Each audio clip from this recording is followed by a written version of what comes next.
I've attempted my own life twice. I've thought about suicide thousands, if not tens of hundreds of thousands of times. Welcome to your podcast, Successful Quitters, by Sara Nunez. Would you rather have ice cream or pizza? Ice cream, easily. Nice. Easily. No hesitations there. Would you rather shower with cold water, freezing cold water, or go skydiving?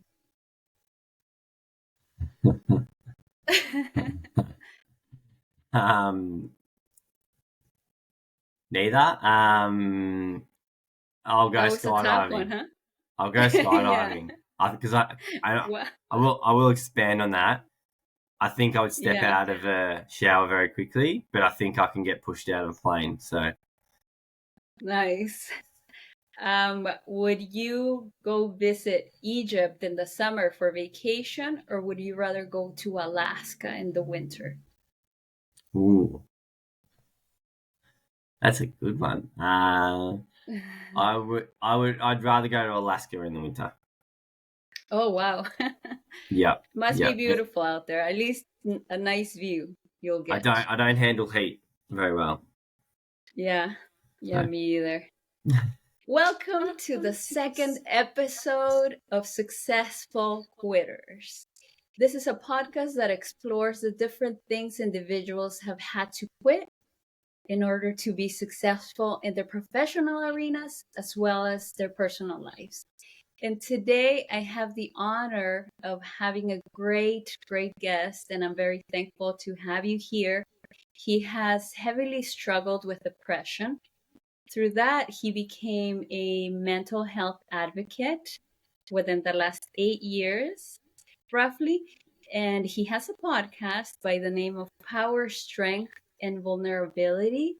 He has also published a mental well-being journal, which looks really cool, by the name of 3 for Me. Most importantly, he has launched just recently a book by the name I Did Not Want to Die. I just wanted the pain to end, finding a better way. Welcome to the show, Shane Kelton. Thanks for having me. I'm excited. You've got my energy and vibe up now. I'm ready to go. Absolutely. I think this is a nice touch to our podcast because a lot of us have a very basic, rough idea of what it might feel like struggling with depression, but in reality, we know nothing. I've come to find out. So one of the things that I think are important are to know a bit about your background and how we got to this place. So tell me, what was Shane like at 5 years old? Where did you grow up, and did you have a big family, siblings?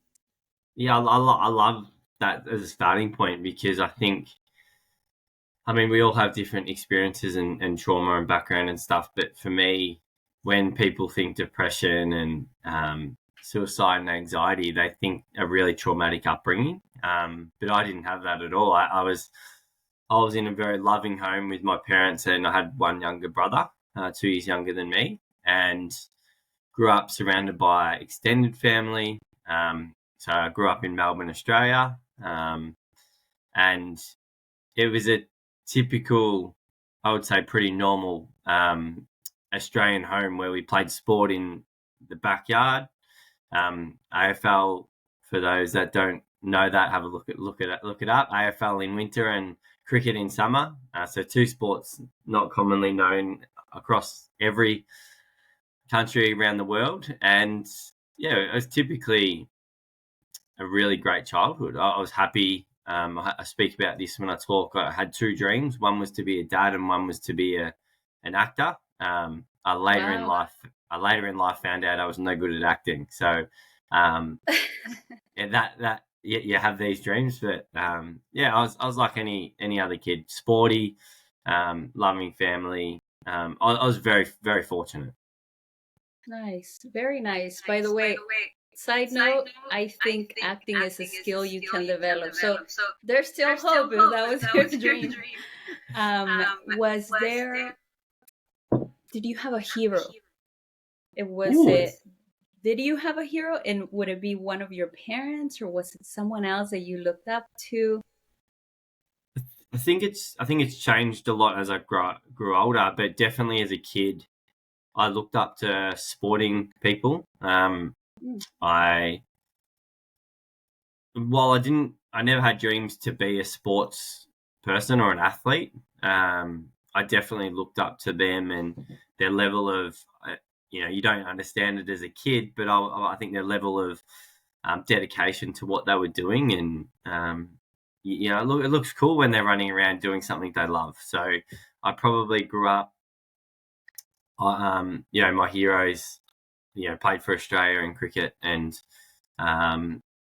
the biggest AFL team in the land, Collingwood. I had a lot of heroes growing up watching them run around, and they were the people I aspired to when I was younger.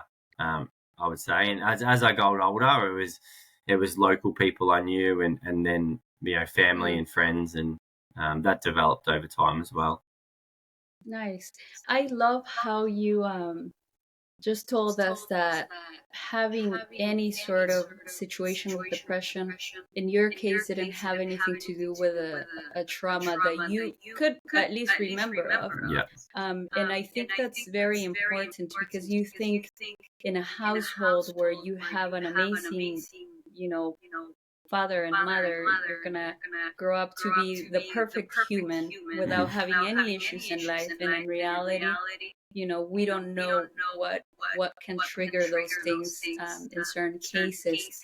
What would you say at that age, if there's any that you can think of, was your best memory?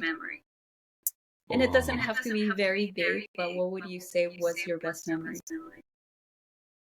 I think it's a combination of things.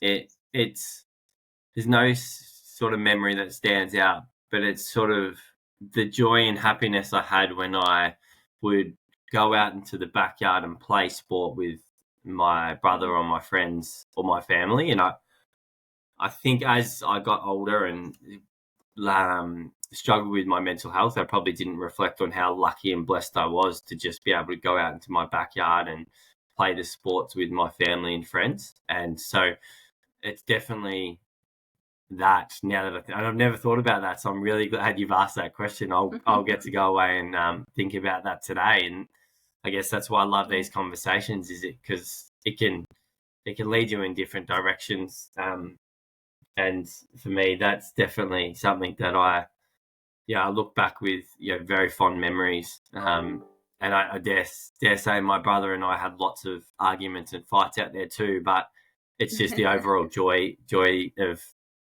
of being free, I guess, and that's sort of free physically, and I think what a lot of people probably have is that physicality to be free, but mentally they feel trapped, and that's probably what comes later, and that's, I guess, probably where a lot of lack of understanding comes with this topic. Yeah.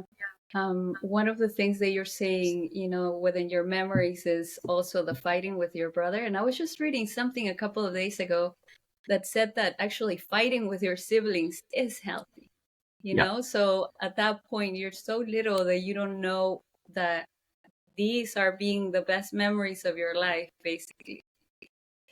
What was high school like for you? Did you have a lot of friends? Did you keep to yourself? What was it for you?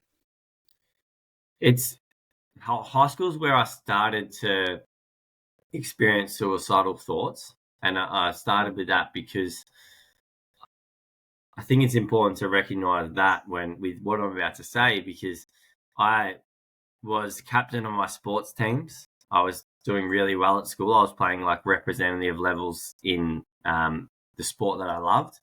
I was, had plenty of friends. I had girlfriends. I had a lot going for me, But I still started really to experience really serious suicidal thoughts. And a lot of self-worth issues started to creep in. But from the outsider's perspective, and I think this happens everywhere, but you think someone's got everything going for them, and you don't realize that they physically do, but mentally they might not. And that for me was definitely the case. Like from an outsider's perspective, you would say I had absolutely everything going for me. There was, I was friends with most people. I didn't really have any grudges with anyone.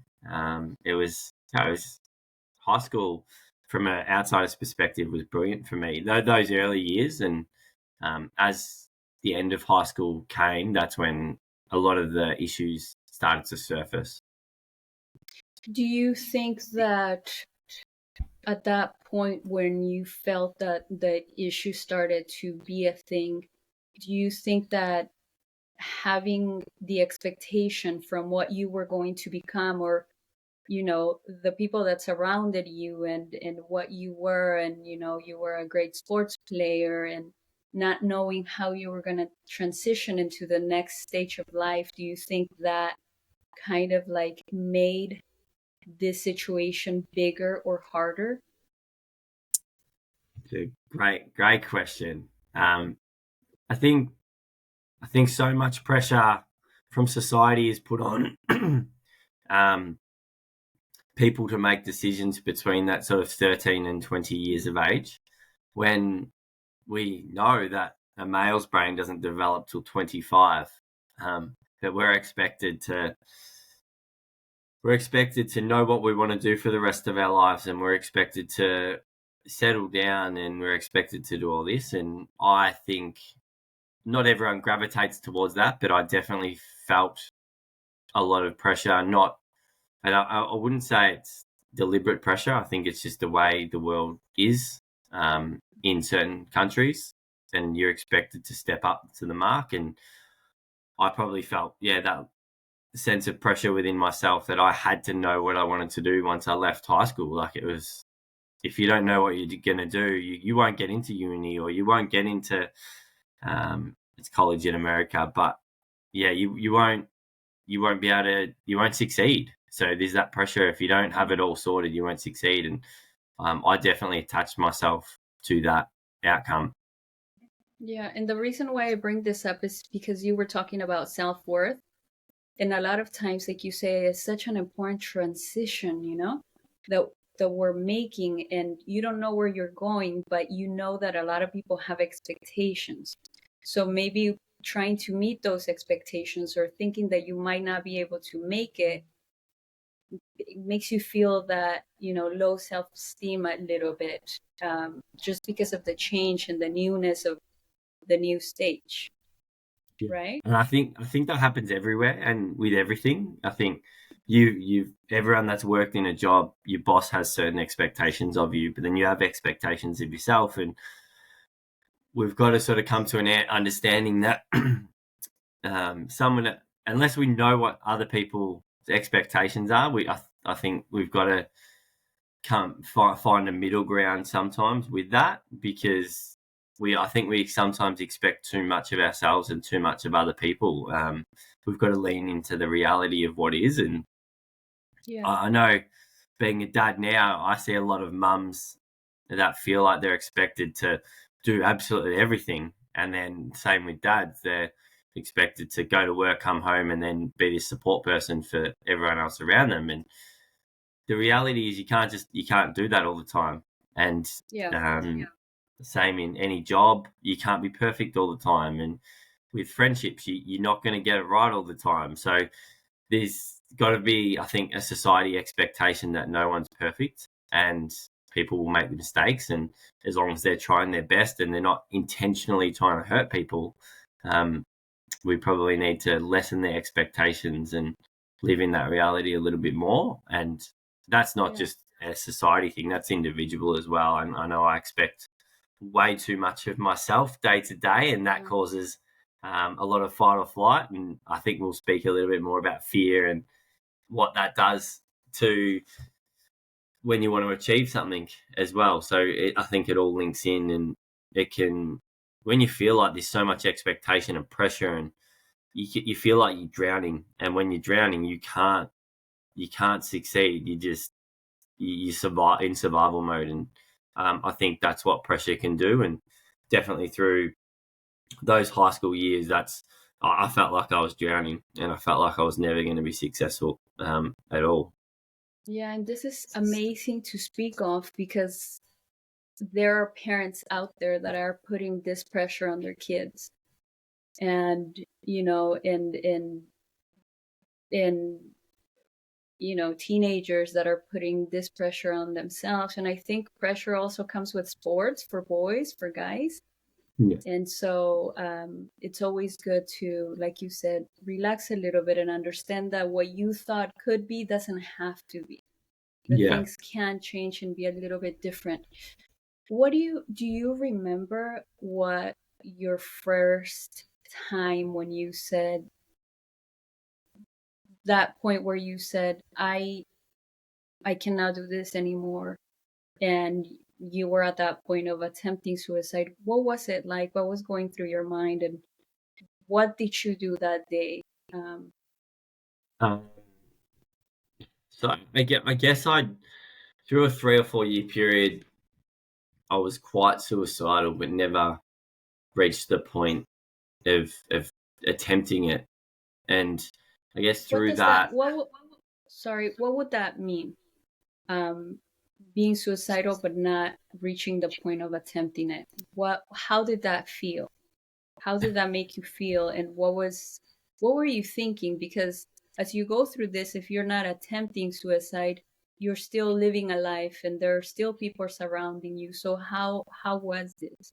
Yeah, so for me, it was wanting the pain to go away, and I probably didn't understand that at the time. I thought I wanted to die, and I thought I'd be better off, if the world would be better off without me. That's essentially the thought process that was going on for me.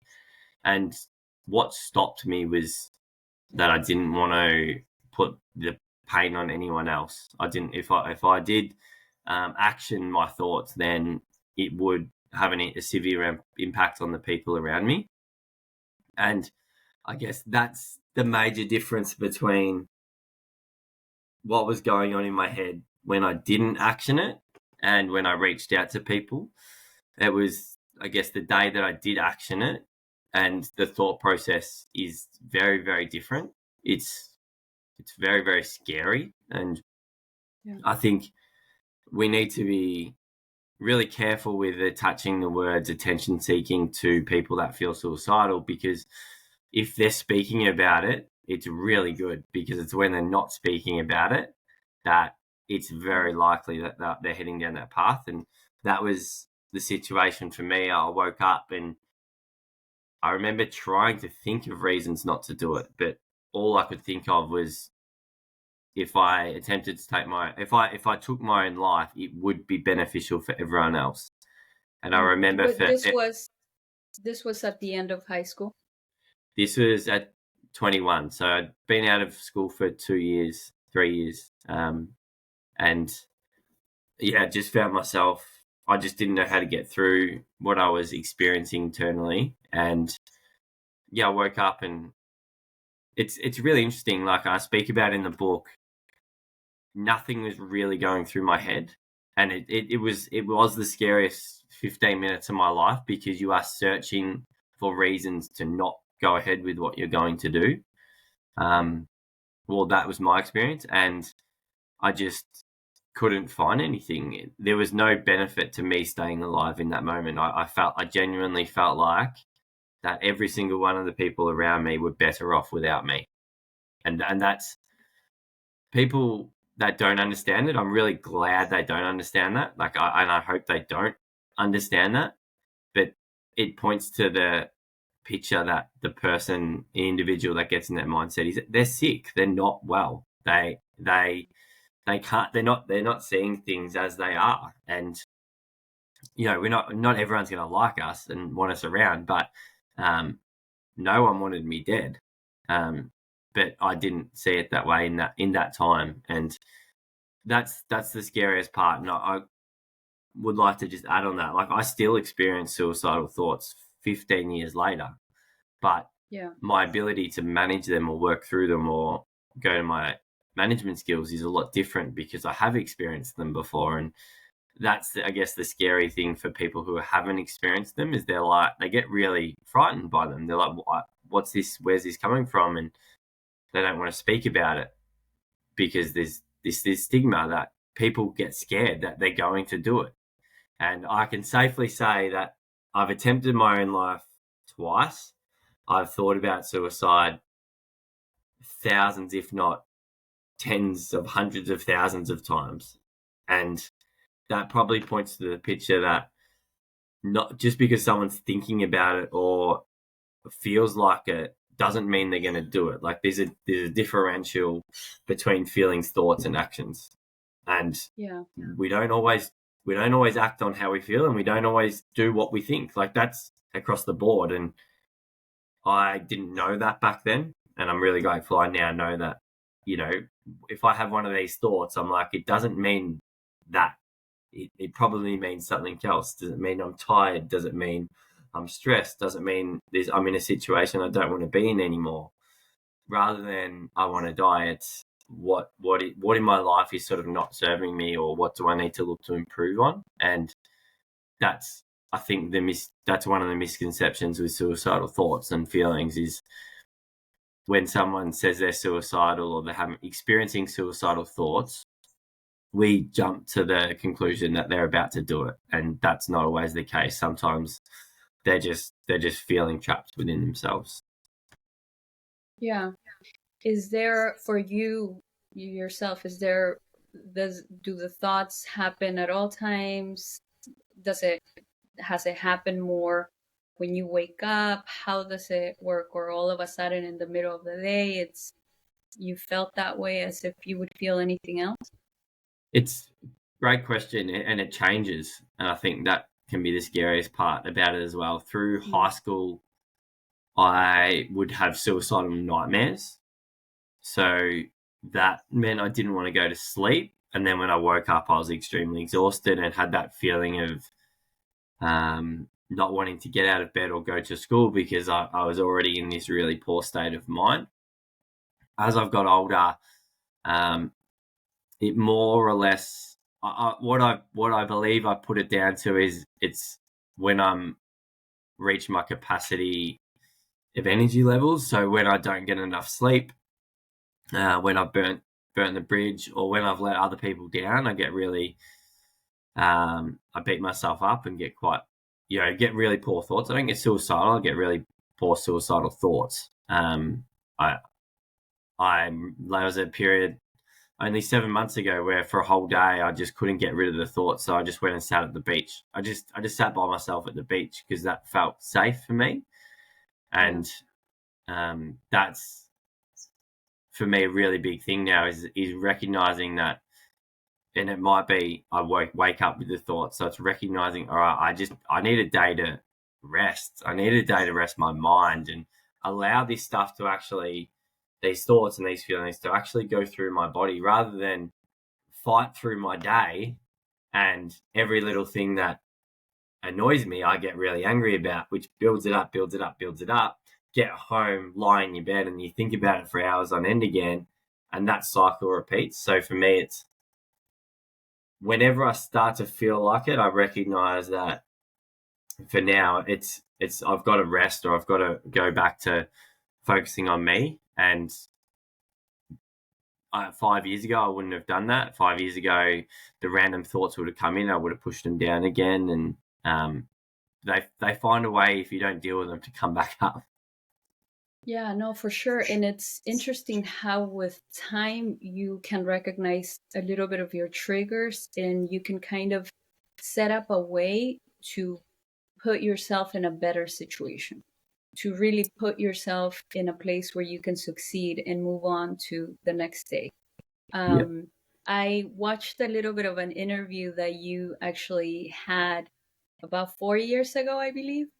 And this happened on a day where you were depressed. And you said to the interviewer, you said, I don't want to have this interview. And he said, how about we just give it a try while you're feeling a little depressed? And you're like, okay, well, let's do it. And I appreciate that, because I don't think enough is being said about this. And as per your story, high school, the end of high school, the younger generation right now could be affected, and there are a lot of things that we can be on the lookout for. And if there's anyone that might need the help, we should be better prepared to be able to support them. So I appreciate you doing this. So do you think that this could possibly be biological? It's a really good question. And I don't have an answer which is based on fact at all. I believe it probably varies from person to person. The more I look into it, the more that there's definitely a genetic disposition to this. There is research into generational trauma, and the reality is we all have a general gene pool. So we all have certain genes. We are born with certain genes. And they've done tests on twins who have turned out identical twins with the exact same genes who have turned out differently or the same. And I know they do really interesting studies on like murderers and stuff like that. And from what I assume, there has to be a level of genetic disposition to it. But then it's definitely social as well, and where you find yourself. And I'm writing a blog at the moment based on my book, because my book is quite delves into a lot of the, I guess, the crappy memories or the learning memories, the struggles. Whereas I had a really great life, as I sort of mentioned. Like I had so much fun at times and so many happy memories. And so I think it comes back down to a lot about how we perceive the world as individuals, and our perception plays a huge role. And it comes back to, and I know they did a study on this, they had 10 people or so walk into the same room and then asked them what did they see. And because there's so many different items, they all named basically different items. And it's your perception of the world. It's, if I say, red car, the likelihood is someone watching this is probably going to notice all the red cars over the next week or two and think, oh, there's a lot of red cars out this week. And it's like, no, they've always been there. You just got this perception. So I believe has to be some, I guess, genetic disposition to it, but then what happens in your life may alter that, or you may lead towards certain pathways. And like I know if you go back to what we need to survive, you need to be manipulative or narcissistic. You have to have this gene to be able to maneuver your way through the world. If you don't, you just get walked all over. But the difference between using that and for good rather than evil, there's almost like a fine tipping point. And I believe some people must have more of certain genes that play that role. And then, if you're born into certain situations that can't help, that may not or may help it as well. You think about, and it's happening a lot at the moment with war. A lot of people come out of war very differently with this, but have the same experiences. Some people come out and with a lot of strength and resilience, and then some people come out with depression and anxiety. So there has to be a lot of factors that play into it as we go. But at the end of the day, we all have the same outside resources we can use to get healthier or happier as we move forward. Absolutely. And now that you have 2 kids, did you ever get to that point where you were concerned that they would experience something like this? Yeah, so they're young, so I haven't thought about it too much, but I have recently. And I think I think if I look at it now and made a prediction, I think my oldest might struggle. He's very shy. He seems quite sensitive. We probably nurtured him a little bit as well, so we probably overprotected him, which I think definitely plays a role. Whereas my youngest probably is a bit more independent, and he's only one, so it's very hard to tell. But yeah, you definitely think, yeah, could this happen to them, and could it be a genetic thing? But for me, that kind of inspires me a little bit more to make sure that I learn more and I become better and I create a safe environment so that because no one's immune. I truly believe that anyone can find themselves in a deep, dark hole at any stage, depending how their life pans out, because there is external factors that we can't control. And so my role, I believe, as a not just as a father, as a human, is to have an open space that allows people to be vulnerable when they reach that point, if they reach that point. And that's the same with my kids as it is for everyone else. And I'll give my kids more latitude than I will someone else, but it's just about if something does get to that point for them, I'm in a position where they feel like they can say, hey, Dad, I'm really struggling with this, rather than probably what the generations have gone by and have just said, and I did this, I need to keep this to myself. And that's not anyone else's fault. It's just the way the world has been. But for me, it's about creating a sort of change moving forward where my sons and even my son's friends just have that confidence to just walk up and say, I'm really struggling with this. And it's like, okay, thanks. And that's powerful. That's amazing. And another thing that we should keep in mind for, younger kids, again, high school, and in general, everybody, because we never know who's struggling. How did you was it easy to tell your wife that you were going through this, and how did that happen? Yeah, so I met my wife 7 years ago, and I was already a speaker for an organisation in Australia, Beyond Blue. I'd done suicide prevention videos. I was very open about it on social media. So I told her on our first date. It wasn't something I was going to hide because she was going to find out anyway. And I'd prefer her to run after the first date than find out 3 months down the track that that's what I can struggle with. So yeah, told her very early on, and she wasn't scared. She wasn't afraid. She knew I was a good person at heart, and was always going to do my best. So good for you. Are there any things that you guys have as far as, if you're going through it, agreements of, maybe one day I have to go to the beach all day long to feel better, and she has to be understanding of it, or certain things that have to change because I don't know your routine, but maybe you have to pick up the kids, but that day you can't. Things that like that you guys kind of have already agreed to change in case you're going through this? It's a great question. I say that because I don't think enough is spoken about in that aspect. It's when someone struggles with mental health issues, and when I do, it's a lot further between sort of episodes, I guess, or down days or down moments, which also is a different dynamic. But for us, we've learned a lot on the go. One of the things we do, and I say we because it's absolutely a collective team effort, and I hope people that are watching this who have someone in their life who might be struggling understand that you are part of the winning team moving forward. Like you play a bigger role than what you might think. And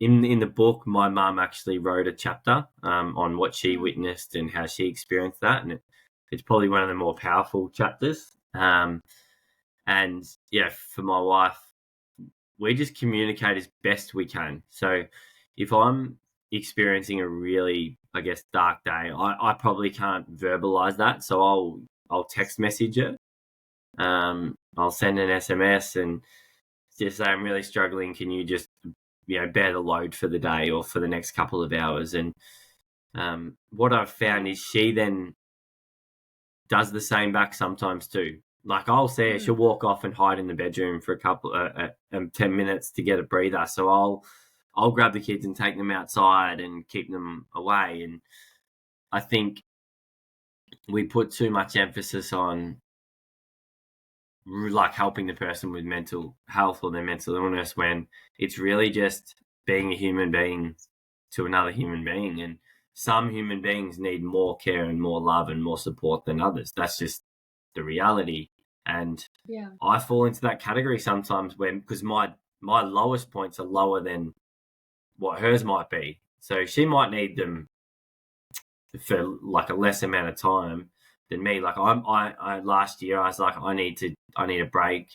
I need to go away. So I went away for 3 days and got some rest. And I've got friends and family who do the same. When they reach that point, they just, go away for 3 or 4 days because they feel like they're going to be useless around the friends and family. So they take a break. And my wife and I do the very best we can to just communicate what our needs are. And that's not just mine, but that's hers too. If she's struggling with me, she needs, she's open with that. And she's like, I'm actually really struggling with how you're going at the moment. And I'm like, oh, great. What do you need to help you?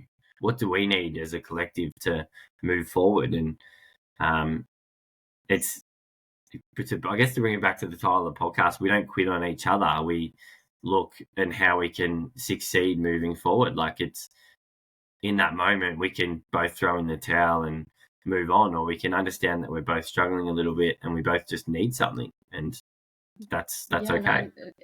And that's what you need when you have a team, and I think from what you're saying, communication and compassion are key to be able to succeed through this.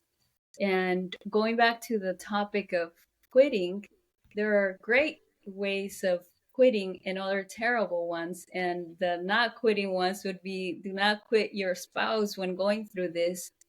But I would like to know, what are the things that you had to quit in order to become an advocate of mental health, in order to write a book, in order to become a speaker?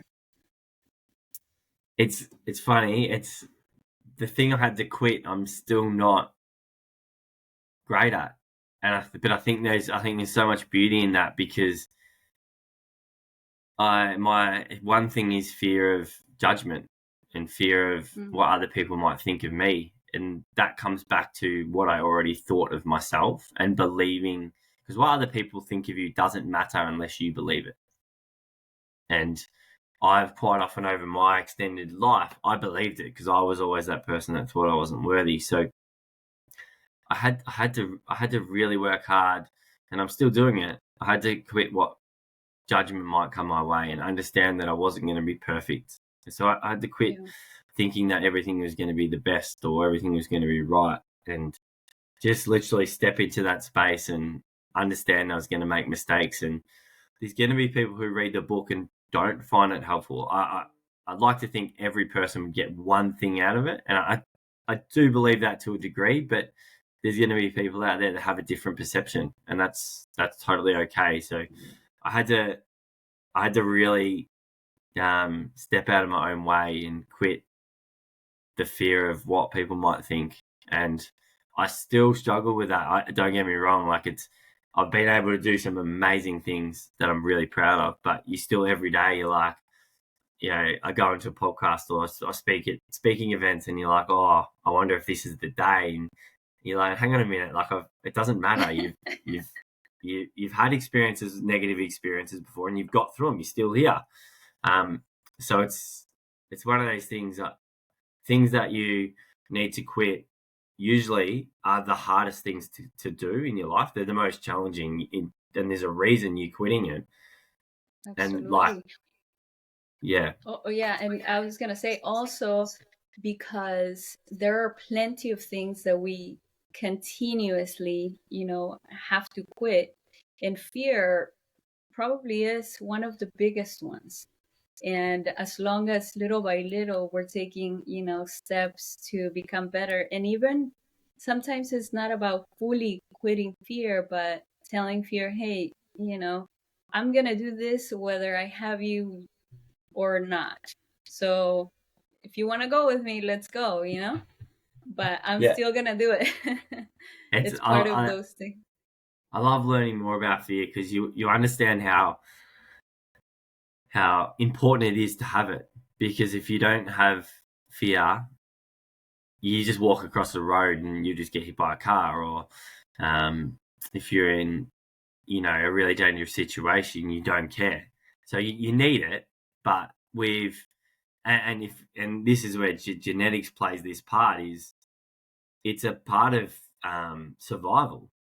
But what we've in this modern day, in very fortunate countries that some of us live in, and there's some very unfortunate places where people live.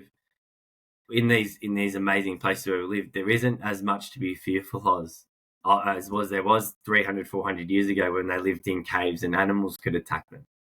So we live in houses with cars, and there's a lot less that can get us.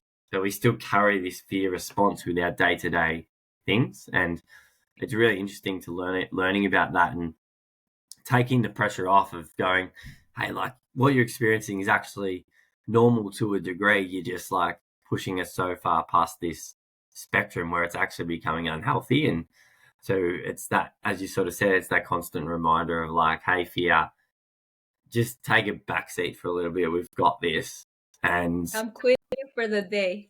yeah. I'm quitting you for the day.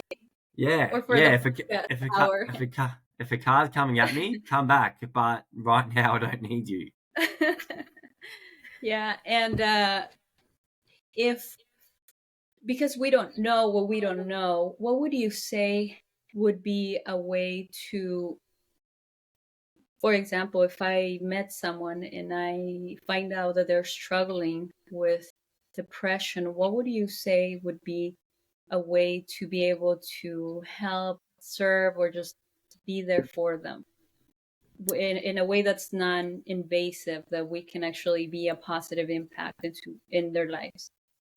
Yeah, I think there's a couple of things I would recommend based on my experiences and the people that I've spoken to.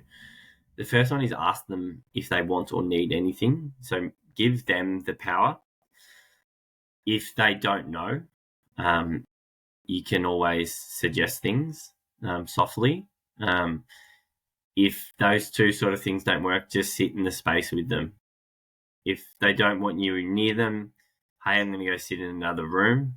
I'm here when you need me. And it's always keeping the door slightly ajar, so when they're ready, you're there and they feel like they can come to you, because quite often that's enough anyway. But if they do come to you, great. But I think we live such busy lives nowadays. We're always on the go. Sometimes we just need to slow down and remember that we're both in that element. We're both just human beings. And when we bring it back to that, I think it becomes a lot easier. You don't have as much fear. If the person is open and willing to talk about it, don't pretend you understand. That's sometimes the worst thing you can do. It's like if a father said to a mother they understand what they're going through, like, no, you don't. You simply don't. You don't breastfeed. You don't do certain things. Like, you don't understand. So if you don't understand, don't say you understand. Yeah. But also don't be fearful of what might come out of their mouth. Don't rush to the phone to call the police or call for help. Talk to them about that. Ask them, do you think you need more support? Do you think you need to be looked after in like a clinic, or do you think you need to go to the doctor? Like, really focus on empowering them to make the decisions, because I think most of the time they have small windows of ability to make these decisions once they feel empowered and comfortable. It sort of allows their mind to sort of be a bit freer and not trapped, and that's really powerful when they make the decisions. And then that makes for a really healthy conversation, which both people feel like they walk away and you've done everything you can, even if something goes wrong. And then if it comes down to that really small percentage of people where what you're doing is just causing more problems, like you've got to make the call to call the police or call mental health service or call them to get the support. And that I've done that. I've had to do that with other people. I've had someone call the mental health service on me. There's times where that happens, but I think overall, as a society and community and human to human, we don't need to get there as often as we probably might. Right. What have you had experience, and what are your thoughts on medicine? Oh, good question. I think medicine is given out too quickly in a lot of instances. I think medicine, specifically antidepressants, antipsychotics, needs to be handed out if someone is in immediate danger and to themselves or to others. But I feel like it's probably handed out a little bit too easily. And I don't think that's necessarily anyone's fault. It just needs to be looked at, to be addressed, because doctors are busy, health services are busy, people in that situation are very frantic and fearful. So it's a combination of both. And I speak about this because I was given medication in my first doctor's appointment when I was 20, and I didn't have a good reaction to it. I was given more medication, and for 10 years I was on medication. And what I've learned is that I probably could have potentially managed the situation still through therapy, through meditation, through breath work, through physical exercise. And what I know now is having a tool belt that allows me to live without that medication. Some people still need it, and I get that. But I just think it's probably handed out a little bit too quickly. Yeah, I love that you're giving us a few things that people that are dealing with this can do on the side, and try out meditation, breath work, and therapy, things like that might be better before you have to go into medication. And I have a special request for you.